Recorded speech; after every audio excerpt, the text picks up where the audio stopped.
कथा वही है ना, वो जो टीवी में आता है धारावाहिक में, यही कथा है भाई। धारावाहिक में तो सुनते ही हैं, देखते ही हैं।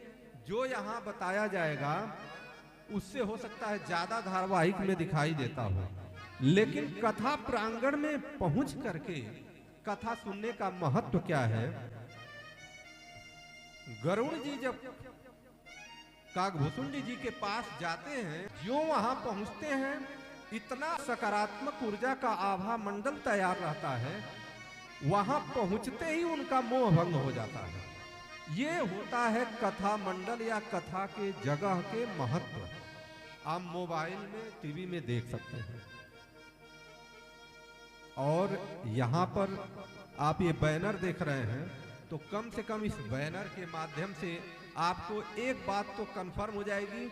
आज अगर आप ध्यान से सुनेंगे और बैनर को देखेंगे कि श्री रामचरितमानस में कब कब कथा हुई, किसने कहा, तो यहां देखिए ये पीछे वाला बैनर है। आपको ये बैनर कहीं मिलेगा नहीं, बहुत दिमाग लगा के अलग से डिजाइन कराया गया है। यहां देखिए तुलसीदास जी किनारे बैठे हुए हैं।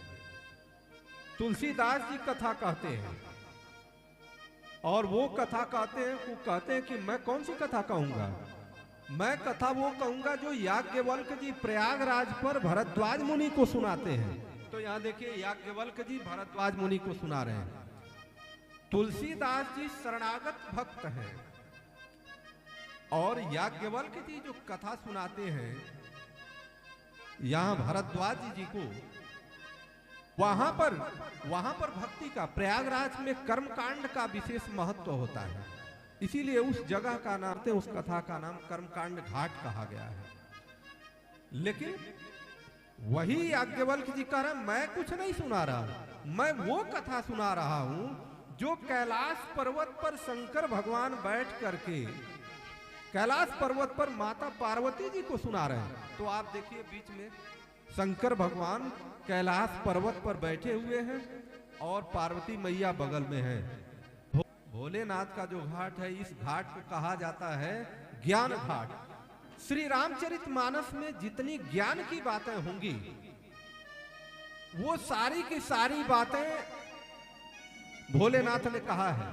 जैसे नहीं, आप जहां पढ़ेंगे कहेंगे कि शंकर भगवान कह रहे सुनो भवानी, तो सुनो भवानी मन शंकर भगवान का, वहां ज्ञान की बात होगी। जहां शरणागत की बात होगी वहां तुलसीदास जी कह रहे हैं। जहां भी कर्मकांड की बात होगी वहां पर याज्ञवल्क्य जी कह रहे हैं। और भोलेनाथ कह रहे हैं कि मैं वो कथा तुमको सुनाता हूं जो नीलगिरी पर्वत पर काकभूषुंडी जी गरुड़ जी को सुना रहे हैं। मतलब सब एक दूसरे के ऊपर बात लोग आगे बढ़ाते जा रहे हैं। और वहां पर भक्ति घाट, भक्ति का हिसाब किताब है नीलगिरी पर्वत पर। तो इस बैनर के माध्यम से एक दर्शाया गया है कि कम से कम आज तो आप जान लीजिए कि ये जो कथा सुनाई जा रही है, पूरे श्री रामचरित में 4 घाट हैं, और 4 घाट कहां कहां है, कौन कौन किसको किसको सुनाया है। अब गुरु की वंदना, हमने कहा कि वंदो गुरु पद पदुम परागा, गुरु के अलावा कुछ भी नहीं होगा।